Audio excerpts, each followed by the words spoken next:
Oi pessoal, a aula de hoje é sobre filosofia, lógica e filosofia da linguagem, né? Filosofia da linguagem, lógica e filosofia. Aí para falar um pouco disso, eu queria primeiro falar de uma definição que eu tenho de filosofia.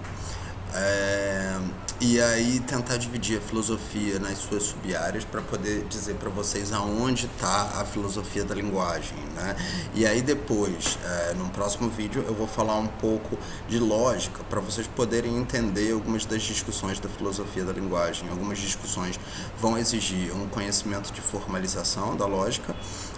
Então eu vou tentar não ensinar lógica demais para vocês, mas apresentar uma formalização básica para que vocês entendam pelo menos o significado dos símbolos, ok?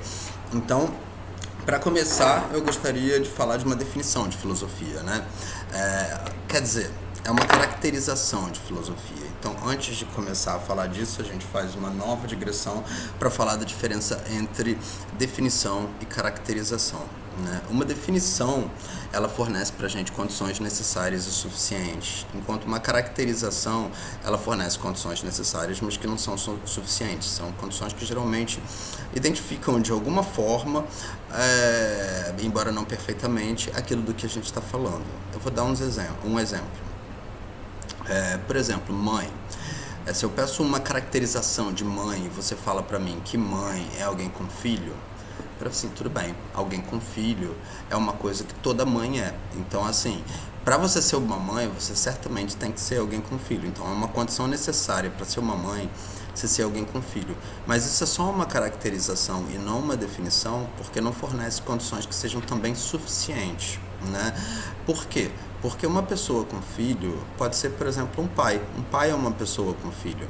Então, não basta ser, não é suficiente ser uma pessoa com filho para ser uma mãe.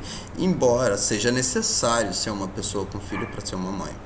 Mas agora, se eu quisesse dar uma definição além dessa condição necessária, eu tenho que achar alguma outra condição que, junto com essa, se tornem condições suficientes para algo ser uma mãe. Se eu falar que uma mãe é uma mulher que é uma pessoa com filho, uma mulher e uma pessoa com filho, repara, toda mãe é mulher. Então, ser mulher é uma condição necessária para ser mãe. Mas ser mulher não é uma condição suficiente para ser mãe. Nem toda mulher é mãe. Seja lá como a gente esteja definindo o termo mulher, né?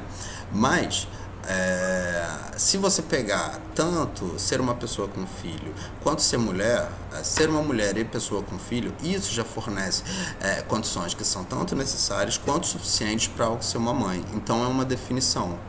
E uma definição e uma caracterização, na medida do possível, ela é formada de dois lados, né? Um lado que está a palavra a ser definida, ou frase, ou conceito a ser definido, e no outro lado a definição. Quando você está definindo, caracterizando alguma coisa, sempre tem esses dois lados. E no lado esquerdo tem o conceito, no lado direito tem a definição ou caracterização. O lado da caracterização ou da definição, ele não pode conter o mesmo termo que você está tentando, ou o conceito está tentando definir ou caracterizar, senão isso seria circular ou uma petição de princípio, né? Então, o que eu vou fazer aqui não é dar uma definição de filosofia, porque eu não sei se as condições que eu estou apresentando para vocês são condições necessárias e suficientes para algo ser filosofia. E eu não sei justamente porque saber o que é filosofia é em si mesmo um problema filosófico. Então, seria muita pretensão minha dizer que realmente estou dando uma definição de filosofia. Eu estou dando uma caracterização de filosofia que eu tenho a intenção de que ela seja pedagogicamente interessante, né, didática, para vocês conseguirem separar a filosofia de outras ciências, né? E eu poder inserir a filosofia da linguagem dentro da filosofia e mostrar como ela se distingue, por exemplo, das ciências da linguagem, que não são a filosofia da linguagem, né? Então tá. Tendo dito isso, eu vou partir para a caracterização de filosofia que eu utilizo normalmente. E ela diz que a filosofia é a tentativa de solucionar ou de responder problemas filosóficos.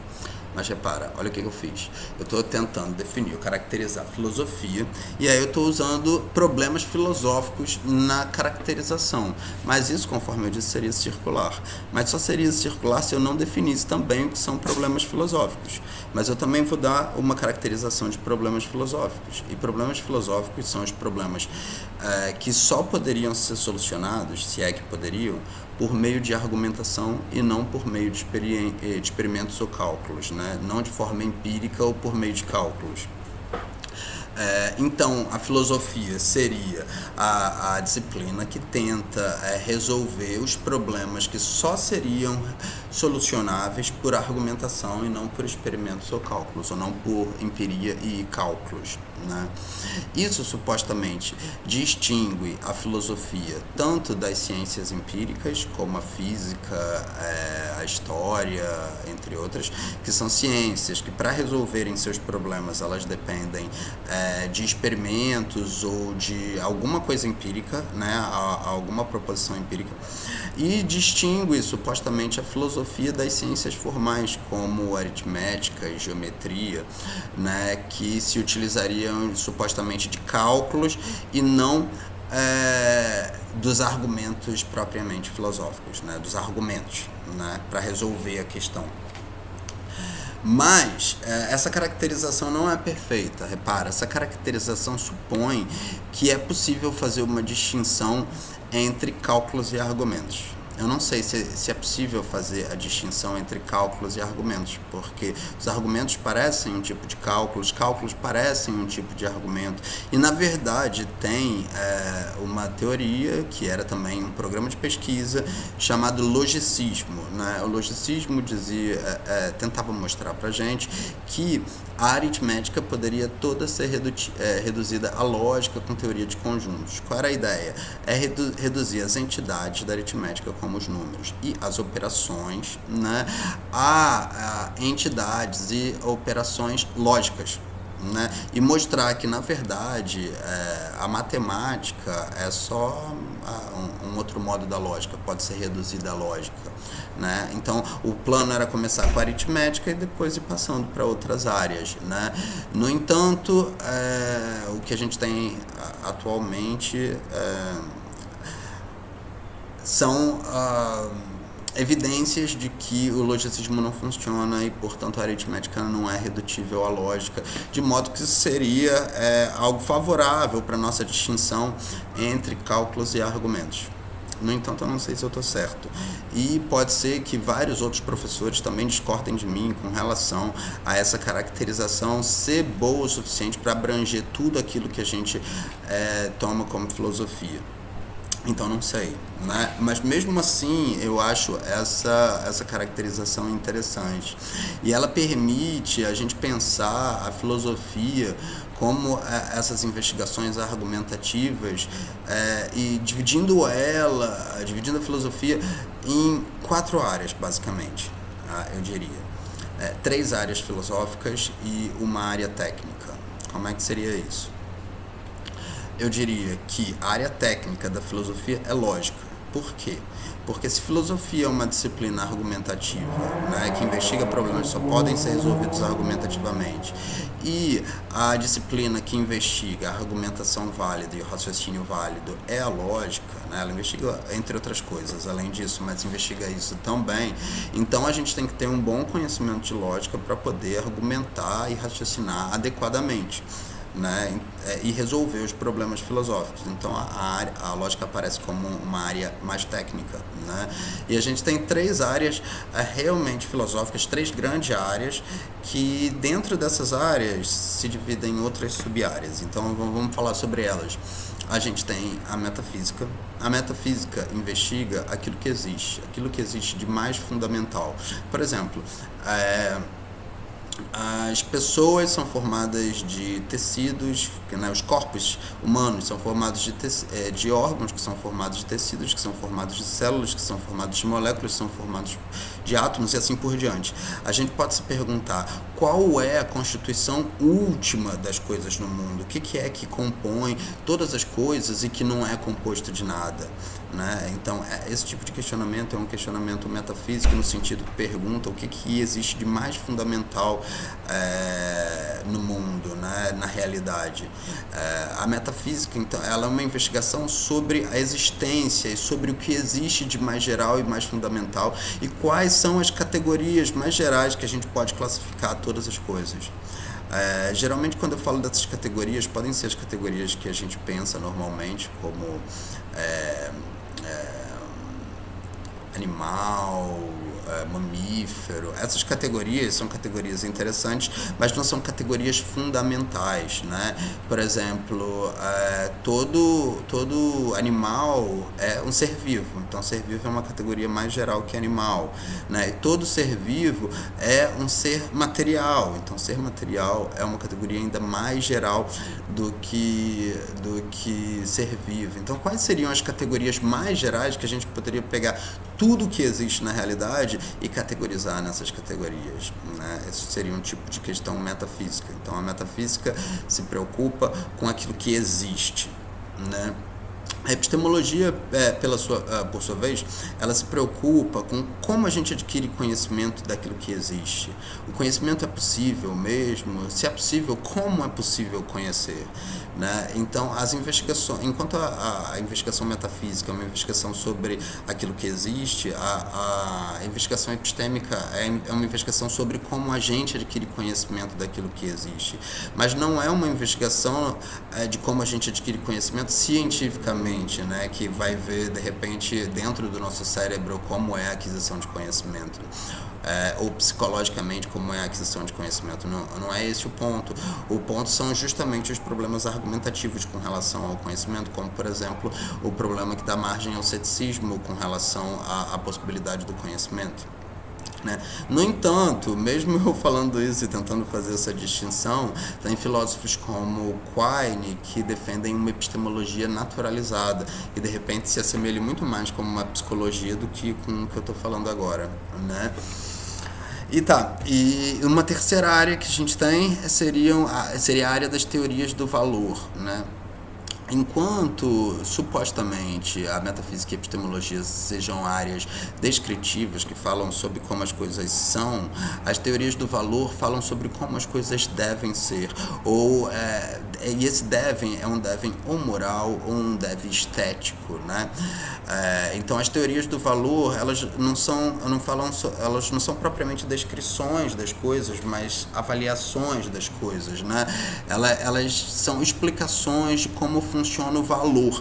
E esse valor pode se dar de muitas maneiras. Duas dessas maneiras que a filosofia investiga seriam o valor moral, né? O do bom, do mal, do correto, do incorreto, do justo, do injusto. E o valor estético, do belo, do feio, do sublime, esse tipo de coisa. Então, a gente tem essas três áreas mais fundamentais. Mas a gente também tem outras áreas, como, por exemplo, filosofia da religião, filosofia da física, filosofia da química, filosofia da biologia, filosofia da matemática, filosofia política, filosofia das ciências sociais, filosofia da história, né? A gente tem filosofia de todas as ciências e filosofia de coisas que nem são ciências, como religiões, né? A gente tem filosofia da religião, a gente tem filosofia política, né? E o que faz, o que são essas sub-áreas? A ideia é que filosofia política, filosofia do direito, filosofia da física, filosofia da matemática, essas coisas são questões metafísicas, epistemológicas e de teorias do valor com relação à política, direito, física, matemática, as disciplinas de onde elas vêm. Supostamente, as disciplinas das ciências, elas chegam a pontos de investigação tão profundos e de tão grande fundamentação que a resposta para as questões de fundamentação das entidades básicas construídas e de fundamentação epistemológica para a aquisição do conhecimento, esses debates não podem ser resolvidos por meros experimentos ou cálculos. Então, esses debates passam para a filosofia, né? Mas a filosofia daquela disciplina. Então a gente tem questões, por exemplo, na física postula como uma entidade básica que constrói as outras entidades, vamos falar assim, a função de onda, né? Mas a função de onda é uma coisa que existe na realidade mais fundamental. E como a gente pode adquirir conhecimento da função de onda? E aonde está a filosofia da linguagem nisso tudo, né? A filosofia da linguagem, ela, tal como outras disciplinas, eu inseriria ela como uma disciplina que investiga questões metafísicas e epistêmicas e de teorias do valor com relação à linguagem, né? Então a gente quer saber sobre a natureza da linguagem, a gente quer entender... Só um minutinho que eu vou libertar minha gata que eu sem querer prendi ali, que eu prendi no outro cômodo, né?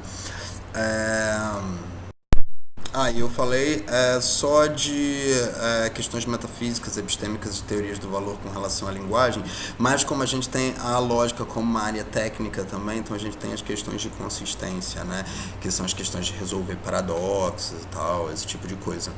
Então, a filosofia da linguagem é uma sub-área da filosofia que trata das questões metafísicas, epistêmicas de valor e de consistência com relação à linguagem. E especificamente a gente vai ver aqui as questões de como um símbolo, né, traços ou sons podem significar alguma coisa e como se dá essa relação entre a linguagem e a realidade, né? Como é que um símbolo pode fazer referência a um objeto que é um objeto da realidade, né? E aí a gente vai ver alguns filósofos que tratam desse assunto. E como a filosofia da linguagem se distingue das ciências da linguagem, né? As ciências da linguagem, elas têm problemas que seriam resolvidos de maneira empírica, né? Por exemplo, como as pessoas adquirem a linguagem na infância. Isso é uma questão de alguma ciência da linguagem e não propriamente da filosofia da linguagem, né? Os adultos, como eles aprendem uma nova língua, né? Aí como é que você vai responder esse tipo de coisa? Você vai ter que fazer experimentos com vários adultos aprendendo novas línguas. Então, para solucionar esse problema, não é uma questão argumentativa meramente. Então, é uma questão que, para solucionar, você precisa de algum experimento empírico, né? Então, nesse sentido, a gente consegue fazer uma distinção entre as ciências empíricas da linguagem e a filosofia da linguagem. Então, o que eu gostaria que vocês atentassem quando vocês estivessem pegando textos de pesquisa é atentar para se vocês estão pegando textos de filosofia da linguagem mesmo e não de ciências da linguagem, porque essa é uma coisa bem comum de acontecer quando a gente está dando aula de filosofia da linguagem, as pessoas se confundirem com isso. Então, eu queria fazer essas distinções, assim, só para vocês entenderem qual é a disciplina que a gente está tratando. Então, é exatamente isso. No próximo vídeo eu falo um pouquinho de lógica, explico o que significam alguns operadores e alguns termos lógicos, para que, quando a gente entrar nos problemas de filosofia da linguagem, vocês possam entender do que se trata. Tá bem? Falou, pessoal. Até mais.